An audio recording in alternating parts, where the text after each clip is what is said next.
Hello student, welcome my new video. Today we learn about class 9, chapter 1, Bhaugolic खोजे, geographic discovery. So let us start. भौगोलिक खोज का तात्पर्य वैसे भूभाग का खोज करना है जिसका अस्तित्व तो इस पृथ्वी पर है, परंतु उसका व्यापारिक या सांस्कृतिक संबंध किसी अन्य देश से नहीं है। यानी कि भौगोलिक खोज का यह तात्पर्य होता है, यह अर्थ होता है कि एक ऐसा भूभाग का खोज करना जिसका अस्तित्व पहले से इस पृथ्वी पर है, लेकिन उसका व्यापारिक या सांस्कृतिक संबंध किसी दूसरे देशों से अब तक नहीं हुआ हो। अंधकार युग यूरोप के इतिहास में 5वीं शताब्दी से 15वीं शताब्दी तक के युग को अंधकार युग के नाम से जाना जाता है। अंधकार युग यानी कि वैसा युग जिसका इतिहास पतनशील करार दिया गया हो और जिसमें विज्ञान, संस्कृति और स्वतंत्रता का काफ़ी ज़्यादा ह्रास हुआ हो, अंधकार युग कहलाता है। यानी कि जो अंधकार युग यूरोप में 5वीं शताब्दी से 15वीं शताब्दी तक था, इसका मतलब है कि 5वीं शताब्दी से 15वीं शताब्दी तक यूरोप में इतिहास का डिक्लाइन हुआ, साइंस का डिक्लाइन हुआ, सोसाइटी का डिक्लाइन हुआ, कल्चर का डिक्लाइन हुआ, फ्रीडम्स का डिक्लाइन हुआ, जिसे अंधकार युग के नाम से जाना गया। यानी कि अंधकार युग एक ऐसा युग होता है, एक ऐसा समय होता है, एक ऐसा कालखंड होता है जिसमें उस भूभाग का पतन हो और उस भूभाग का विज्ञान, संस्कृति, स्वतंत्रता सभी चीज़ों को नुकसान पहुंचा हो। और यूरोप में जो 5वीं शताब्दी से 15वीं शताब्दी तक का युग अंधकार युग था, इसके लिए उत्तरदायी थी सामंतवाद और रोमन कैथोलिक चर्च की नीतियाँ। यानी कि जो सामंतवाद और रोमन कैथोलिक चर्च की नीतियाँ थी, वह अंधकार युग के लिए जिम्मेवार थी, उत्तरदायी थी। पवित्र रोमन साम्राज्य पश्चिमी रोमन साम्राज्य के पतन के पश्चात यूरोप में अराजक स्थिति व्याप्त हो गई। फ्रॉक जाति के वीर विजेता और शासक शारलमा ने इस अव्यवस्था का लाभ उठाकर 9वीं शताब्दी में एक शक्तिशाली साम्राज्य की स्थापना की। इस साम्राज्य के अंतर्गत फ्रांस, जर्मनी, रोम और इटली के बड़े भाग सम्मिलित थे। जब पश्चिमी रोमन साम्राज्य का पतन हुआ और वहाँ पे राजनीतिक अराजकता, सामाजिक अराजकता व्याप्त हो गई, तो इस राजनीतिक अव्यवस्था और अराजकता का फ़ायदा उठाते हुए फ्रॉक जाति के वीर विजेता शारलमा ने इसका फ़ायदा उठाते हुए वहाँ पे एक अपना साम्राज्य स्थापित किया 9वीं शताब्दी में। और इसके बाद इस साम्राज्य के अंतर्गत आ गए फ्रांस, जर्मनी, रोम और इटली जैसे बड़े भूभाग सम्मिलित हो गए शारलमा के साम्राज्य में। शारलमा का यह साम्राज्य कैरोलिंगियन साम्राज्य के नाम से विख्यात हुआ और बाद में कैरोलिंगियन एम्पायर पवित्र रोमन साम्राज्य यानी कि होली रोमन एम्पायर के रूप में विश्व विख्यात हुआ। 814 ईस्वी में शारलमा की मृत्यु के पश्चात पवित्र रोमन साम्राज्य बर्बर आक्रमणकारियों द्वारा नष्ट कर दिया गया। जब शारलमा की मृत्यु 814 ईस्वी में हुई, उसके बाद जो होली रोमन एम्पायर था उसे इन्वेडर्स द्वारा नष्ट कर दिया गया और फिर से वहाँ अराजकता की स्थिति उत्पन्न हो गई। इस अराजक स्थिति से निपटने के लिए एक नई व्यवस्था का उदय हुआ जिसे सामंतवाद कहा गया। यानी कि लोगों में शांति व्यवस्था और उनके जान मान की सुरक्षा के लिए एक नई व्यवस्था का उदय हुआ जिसे सामंतवाद कहा गया। सामंतवाद को इंग्लिश में फ्यूडलिज्म कहा जाता है। फ्यूडल यानी कि a feudal system is a type of social and political system in which landholders provide land to tenants in exchange for their loyalty and service। यानी कि सामंतवाद एक प्रकार का सामाजिक और राजनीतिक व्यवस्था है जिसमें भूमि धारक अपनी वफादारी और सेवा के बदले किराएदारों को भूमि प्रदान करते हैं। आधुनिक युग का प्रादुर्भाव यानी कि आधुनिक युग की शुरुआत 15वीं 16वीं शताब्दियों से यूरोप में मध्य युग का अंत एवं आधुनिक युग का प्रादुर्भाव हुआ। यानी कि 15वीं-16वीं सदी में आधुनिक युग की शुरुआत हो गई और मध्य युग का अंत हुआ।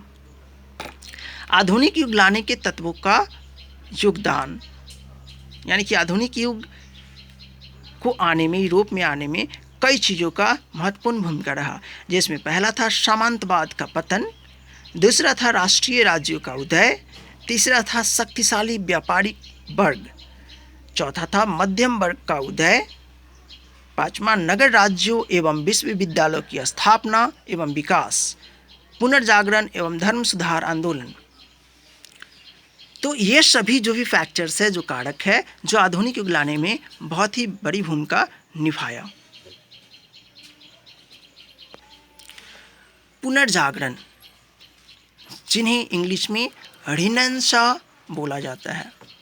पुनर्जागरण अथवा रिनेसां का शाब्दिक अर्थ ऐतिहासिक संदर्भ में बौद्धिक जागरण होता है, यानी कि बुद्धि का विकास होना। इसका आरंभ 15वीं शताब्दी में 1453 में कुस्तुनतुनिया के पतन से माना जाता है, यानी कि इसका शुरुआत हुई थी कुस्तुनतुनिया के पतन से। भौगोलिक खोजों के कारण, अब भौगोलिक खोज का कारण क्या था?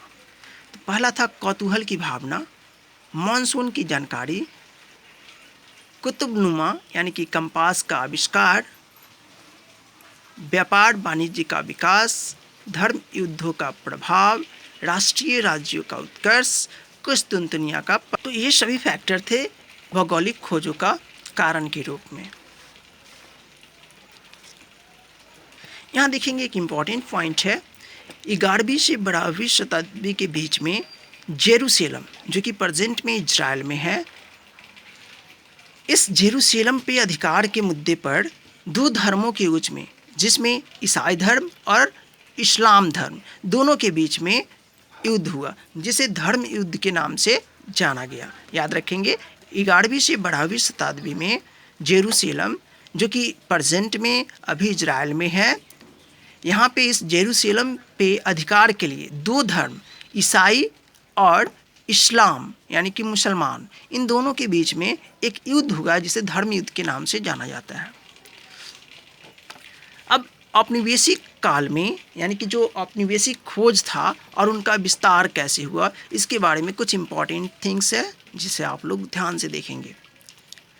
पहला, दिशा सूचक यंत्र का उपयोग यूरोप वासियों ने अरबों से सीखा, यानी कि जो यूरोपियन थे, यानी कि जो यूरोप के रहने वाले लोग थे, वे दिशा सूचक यंत्र जैसे कि कंपास हो गया, इसके बारे में यूरोप वासी अरबों से सीखा, यानी कि अरब के जो ट्रेडर से, अरब के जो नागरिक थे, उनसे सीखा। दूरबीन की खोज हेंस लिपर्सी ने किया था। सबसे पहले दूरबीन का खोज हेंस लिपर्सी ने किया था, उसके बाद गैलीलियो ने इसे फिर से बनाया था, लेकिन सबसे पहले हेंस लिपर्सी ने इसका खोज किया था। एस्ट्रोलॉब अक्षांश जानने का यंत्र है, यानी कि जो अक्षांश रेखा और देशांतर रेखा आप लोग जानते होंगे, तो ये जो अक्षांश को जानने के लिए एस्ट्रोलॉब का इस्तेमाल किया गया था। यह एक यंत्र था अक्षांश रेखा को जानने के लिए। हल्के और तेज चलने वाले जहाज कैरावल का खोज पुर्तगालियों ने किया। अब नए जगहों के खोज के लिए जो निकल रहे थे लोग, तो एक ऐसा नाव की ज़रूरत थी, एक ऐसा बोट की ज़रूरत थी जो बहुत ही आसानी से चले, जो हल्का हो। तो हल्के और तेज चलने वाले, यानी कि बहुत तेज़ी से सफ़र करने वाले जहाज़ का खोज पुर्तगालियों ने किया, जिसका नाम था कैरावल। 1488 ईस्वी में बार्थोलोमियो डियाज ने दक्षिण अफ्रीका का दक्षिणतम बिंदु उत्तम आस अंतरिप की खोज की। ध्यान से देखेंगे याद इसे, 1488 ईस्वी में बार्थोलोमियो डियाज ने दक्षिण अफ्रीका का दक्षिणतम बिंदु उत्तम आस अंतरिप की खोज की, और इसी की मदद से भारत में आने के लिए समुद्री मार्ग का खोज किया गया। ध्यान रखेंगे, इसी उत्तम आस अंतरिप के खोज के बाद भारत आना पॉसिबल हुआ। जो भी भारत आए वे इसी रास्ते से आए थे। बार्थोलोमियो डियाज एक पुर्तगाली नाविक था, व्यापारी था, यानी कि जो व्यापार करते हैं उसे व्यापारी बोला जाता है। तो बार्थोलोमियो डियाज, जो कि उत्तम आस आंतरिक की खोज किया था 1488 ईस्वी में, यह रहने वाले थे पुर्तगाल के। 1492 ईस्वी में कोलंबस ने नई दुनिया की खोज किया था। 1492 ईस्वी में कोलंबस नई दुनिया का खोज किया। और उस समय नई दुनिया यानी कि अमेरिका को कहा जाता था, यानी कि नई दुनिया का मतलब अमेरिका। तो अमेरिका का खोज किसने किया? कोलंबस ने 1492 ईस्वी में। और कोलंबस ने ही वेस्ट इंडीज़ का भी खोज किया था। नई दुनिया के निवासियों को कोलंबस ने रेड इंडियन कहा था, क्योंकि जो यूरोपीय लोग थे वे जानते थे कि जो इंडिया है या फिर जो नई दुनिया के लोग हैं वे वहाँ पे रेड कलर या फिर ब्लैक कलर के होते हैं, लेकिन जब कोलंबस यहाँ आए तो उन्होंने देखा कि यह भी क्या है, तो वाइट लोग हैं, इसलिए उन्हें रेड इंडियंस कहा। कोलंबस जो कि इटली का नाविक था, यानी कि कोलंबस कहाँ रहने वाला था? इटली का। कोलंबस 1492 में क्या किया? तो नई दुनिया का खोज किया। और नई दुनिया का मतलब क्या था उस समय? तो अमेरिका। अमेरिगो वेस्पुची ने नई दुनिया का विस्तार से पता लगाया। अब कोलंबस के साथ ही जो उसके सहयोगी थे अमेरिगो वेस्पुची, जो इसके साथी थे, उन्होंने अब इस नई दुनिया का विस्तार से पता लगाना चला, यानी कि फिर से यह जो है ना जांच करना स्टार्ट किया और भी पता लगाना स्टार्ट किया। अमेरिगो वेस्पुची के नाम पर नई दुनिया को अमेरिका के नाम रखा गया, यानी कि जो अमेरिगो वेस्पुची है उन्हीं के नाम पे अमेरिका का नाम रखा गया। यानी कि ध्यान रखेंगे, यहाँ पे क्वेश्चन बनता है कि अमेरिका का नाम किस व्यक्ति के नाम पे रखा गया था? तो अमेरिगो वेस्पुची। अमेरिगो वेस्पुची जो कि स्पेन के नाविक थे, यानी कि वे स्पेन के रहने वाले थे, जिनके नाम पे अमेरिका का नाम रखा गया। भारत का खोज वास्को डी गामा में 1498 ईस्वी में किया था। अब वास्को डी गामा जो कि भारत का खोज किया 1498 में, और आपको याद होगा कि मैंने बताया था कि उत्तम आशा अंतरिप के रास्ते होते हुए आया था वास्को डी गामा, जिसका खोज किसने किया था? उत्तम आशा अंतरिप की खोज किया था बार्थोलोमियो। तो वास्को डी गामा उत्तम आशा अंतरिप के रास्ते होते हुए भारत आया था, और इस रास्ते का खोज किया था बार्थोलोमियो ने, जहां उसकी मुलाकात भारतीय नाविक अब्दुल मजीद से हुआ। यानी कि जब वह भारत में आया तो उन्हें भारतीय नाविक अब्दुल मजीद से मुलाकात हुई। किसको? तो वास्को डी गामा को। वास्को डी गामा सर्वप्रथम भारत के कालीकट बंदरगाह पर पहुंचा, यानी कि सबसे पहले वास्को डी गामा कहाँ पहुंचा? तो कालीकट पहुंचा। कालीकट वर्तमान में केरल में पड़ता है, यानी कि केरल में सिचुएटेड है प्रेजेंट टाइम में कालीकट। तत्कालीन समय में केरल के सम्राट जमोरिन था। जब वास्को डी गामा भारत आया था तो उस समय के तत्कालिक सम्राट जो कि केरल में जमोरिन था। वास्को डी गामा पुर्तगाल के नाविक थे, यानी कि रहने वाले कहाँ थे? तो पुर्तगाल के रहने वाले थे वास्को डी गामा, जिन्होंने भारत का खोज किया। कब? तो 1498 ईस्वी में। किस रास्ते से आया? तो उत्तम आशा अंतरिप के रास्ते से वे भारत में पहुंचा। जब भारत में आया तो उन्हें किससे मुलाकात हुआ? तो भारतीय नाविक अब्दुल मजीद से हुआ। और भारत में वो सबसे पहले कहाँ आया? तो कालीकट बंदरगाह पे पहुंचा। और कालीकट में उस समय के वर्तमान में सम्राट कौन थे? तो जमोरिन थे। जब वास्को डी गामा भारत आया था, जमोरिन द्वारा बहुत सारे उन्हें गिफ्ट दिया गया था, और उन्होंने जो यहाँ से जो सब्जियाँ खरीदा, या फिर जो उस समय स्पाइसेस बहुत ज़्यादा हुआ करता था, और भारत का स्पाइस बहुत फेमस था, तो जो स्पाइसेस यहाँ से उन्होंने जो ट्रेड किया, खरीदा, उसे 26 गुनी दाम में जाकर वहाँ पे उन्होंने बेचा यूरोप में जाकर। पूरी दुनिया का चक्कर सर्वप्रथम मैगलन ने 1519 ईस्वी में लगाया था। मैगलन एक सेलर था, नाविक था, जो कि पूरी दुनिया का चक्कर लगाया, और इन्होंने बताया, इन्होंने प्रूफ किया कि अर्थ इज राउंड, पृथ्वी गोल है। कैप्टन कुक ने ऑस्ट्रेलिया तथा न्यूजीलैंड के द्वीपों का पता लगाया। अब एक नया व्यक्ति आया, कैप्टन कुक, जिन्होंने ऑस्ट्रेलिया और न्यूजीलैंड के द्वीपों का पता लगाया। देन सर जॉन तथा सेबास्टियन कैबोट ने न्यूफाउंडलैंड के द्वीपों का पता लगाया, यानी कि एक और द्वीप आया न्यूफाउंडलैंड के द्वीप, जिसका पता सर जॉन तथा सेबास्टियन कैबोट ने लगाया। अब देखिए यहाँ पे जो औपनिवेशिक खोज हुआ, यानी कि जो आधुनिक युग की शुरुआत हुई, पुनर्जागरण हुआ, और उसके बाद जो खोज का काल स्टार्ट हुआ, भौगोलिक खोज का काल स्टार्ट हुआ, यानी कि नए नए जगहों का खोज हुआ, जिससे इन सारी चीज़ों का खोज हुआ, यानी कि भारत का, अमेरिका, वेस्ट इंडीज़ का खोज हुआ, और नए नए जैसे ऑस्ट्रेलिया, न्यूजीलैंड, न्यूफाउंडलैंड का द्वीप, ये सभी जगहों के बारे में पूरे वर्ल्ड को पता चला और पूरे वर्ल्ड में ये सभी जगह अब सामने आए। अब कुछ भारत में जो यूरोपियन कंपनी का आगमन हुआ उसके बारे में हम लोग जान लेते हैं कि भारत में कौन कौन से यूरोपीय कंपनी भारत में आए। जब भारत का बारे में पता चला, सबसे पहले पुर्तगाली ने पता लगाया और भारत का खोज किया वास्को डी गामा ने 1498 में। और सबसे पहले यहाँ कौन पहुँचे, तो पुर्तगाली ही पहुँचे। स्वाभाविक सी बात है क्योंकि पुर्तगाल के रहने वाला था वास्को डी गामा। तो ये कब आए, तो 1498 में आए। उसके बाद अंग्रेज़ी ईस्ट इंडिया कंपनी भारत आई 1600 में। ये तो भाई आया तो यहीं का रह गया और हम लोगों पे बहुत सालों तक शासन किया। लास्टली जो हम लोग 1947 में इसे किसी भी तरह गिरते पड़ते इसको यहाँ से भगा दिए। डच भी आया 1602 में, फ्रांसीसी आए 1664 ईस्वी में, डेनिस जो कि जर्मन को बोला जाता है, जर्मन का एक भाषा है डेनिस, तो ये आए 1616 में, स्वीडिश 1731 में आए। ये सब भारत में आए थे व्यापार करने। तो ये सब तो भाई व्यापार करते रहे, लेकिन जो ईस्ट इंडिया कंपनी थी यह बहुत ही ज़्यादा बदमाश निकला और इन्होंने क्या किया, तो भारत पे कब्जा ही कर लिया।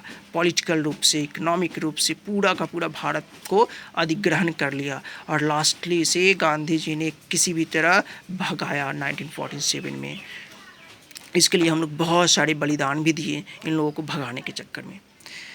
अब जानते हैं कि भौगोलिक खोज का परिणाम क्या हुआ।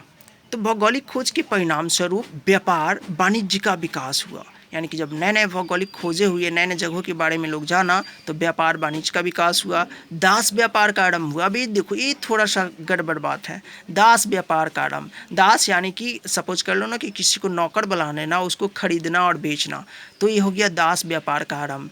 तथा उपनिवेशवाद और साम्राज्यवाद का विकास, और यही उपनिवेशवाद और साम्राज्यवाद का देन था जो ईस्ट इंडिया कंपनी यानी कि अंग्रेज़ हमारे भारत पे राज किया इतने सालों तक। और हमारे भारत ही नहीं, वर्ल्ड के बहुत सारे देशों में इन्होंने इसी को मानकर, इसी को फॉलो करके, उपनिवेशवाद और साम्राज्यवाद को फॉलो करके और सब पे राज किया। यानी कि जो यूरोपियन थे बहुत ही ब्रिलियंट थे, नए नए जगहों का खोज किया और अपना साम्राज्य का विस्तार किया। तो यहाँ पे उपनिवेशवाद और साम्राज्यवाद का विकास हुआ। तो इस तरीके से इस चैप्टर में हम देखते हैं कि भौगोलिक खोजों का क्या क्या परिणाम हुआ, इससे क्या फ़ायदे हुए, नए नए जगहों का किस तरीके से खोज हुआ, भारत में कैसे अलग अलग तरह के लोग आए और उनसे क्या फ़र्क पड़ा, किस तरीके से वे लोग यहाँ पे आए तो यहाँ पे क्या विकास हुआ, वर्ल्ड में क्या विकास हुआ, और नए जगहों का खोज हुआ। और नए जगहों की खोज के साथ साथ कई सारे नए नए यंत्र का भी यहाँ पे इस्तेमाल किया गया और बनाया गया।